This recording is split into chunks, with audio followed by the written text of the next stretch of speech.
This is episode 010 of Glioblast-O-Cast. How and when do I tell people about my brain tumor? Hello, welcome to Glioblast-O-Cast, the podcast about my life beyond glioblastoma. I'm your host, Meg Turasek. In this episode, I'll answer the question, how and when do I tell people about my brain tumor? And on my show page, I have copies of my announcements regarding my GBM diagnosis. Being told you have a brain tumor is certainly a difficult conversation. Those life-altering words are usually a shock, unexpected, and scary. But it is nearly as difficult to tell friends and family of the diagnosis. As I see it, when sharing bad news, there are three groups of people to inform. Group A, your close friends and family. Group B, coworkers, other friends, acquaintances, neighbors, other people you know. And Group C, strangers. So I'll start with Group A. If at all possible, close friends and family should be told face-to-face.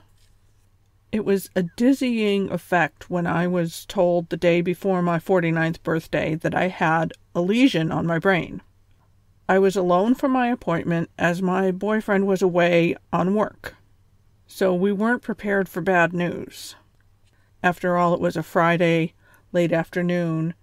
My boyfriend had tried to ease any fears by trying to convince me that they don't give bad news late Friday, heading into the weekend. But they do. As we didn't know much more than that, we decided not to tell anyone until we had the details. Within a few days, we met with the neurosurgeon and decided on surgery. No biopsy, just straight take the darn thing out. The thought of brain surgery was scary and had me worried about how I would be afterwards. Would I have memory loss? Would I still be me? Would I die? At that point, I decided I needed to let family and close friends know the situation and our decision for surgery. Considering that this was my brain and very serious surgery, I wanted to tell my family and close friends what was going on.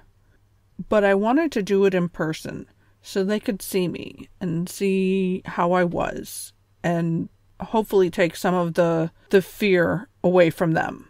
And then I could see them one last time while I was still 100% me, just in case I wasn't me or didn't remember them after surgery. It wasn't easy to arrange talking to close friends and family. I had moved to the Netherlands a couple years prior, so we were many time zones away from Arizona and Oregon and California, where my family and friends live. But I'm thankful to be living in a time where technology has brought us online video chatting via Google Hangouts or Skype. Talking face-to-face was important, and my schedule was full before surgery with chat appointments. Then after surgery and when pathology results were in, and we had the appointment with the neurosurgeon, it took a weekend to comprehend the diagnosis of glioblastoma. And then I had another round of video calls to friends and family so they could know my bad news. I didn't cry when delivering my bad news and felt a bit guilty for making others sad.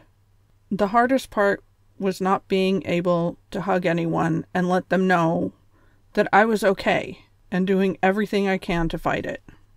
Group B, coworkers and other friends, acquaintances, etc.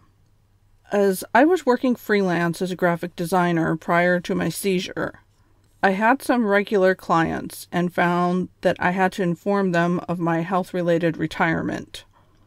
For my former clients, it had to be email with a prepared statement. Letting other acquaintances know, it was mostly through social media.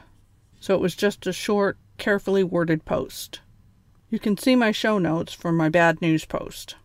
Group C, When it comes to strangers, it really depends on the situation. Fumbling with my wallet and trying to find correct change and taking up the clerk's time at the grocery store, I might explain quickly that I had a brain tumor and leave it at that. When treatment had ended and I had regained some stamina, my sister came for a visit. We did some weekend excursions, and being out and about, I found no reason to discuss my diagnosis.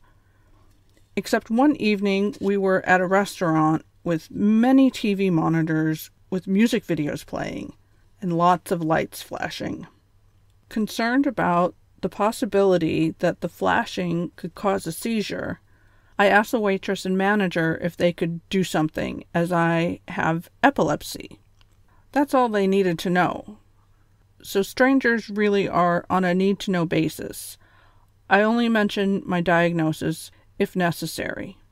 When my boyfriend and I went to Spain a couple months ago, there were no situations that required sharing my diagnosis. I can say it was great to be a tourist and not a patient for a few weeks. When I do tell people because they ask, generally I'm blunt, to the point, and open about my situation. But I always try to share my status in the most positive way.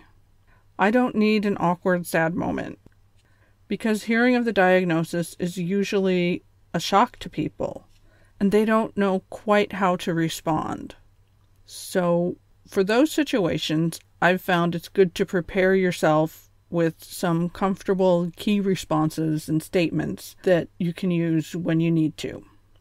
Because humans are curious and you will be asked about your situation. On my show page, you'll find my social media posts that helped me at the start of my journey with glioblastoma. Thank you for listening. This has been Glioblast-O-Cast, episode 10.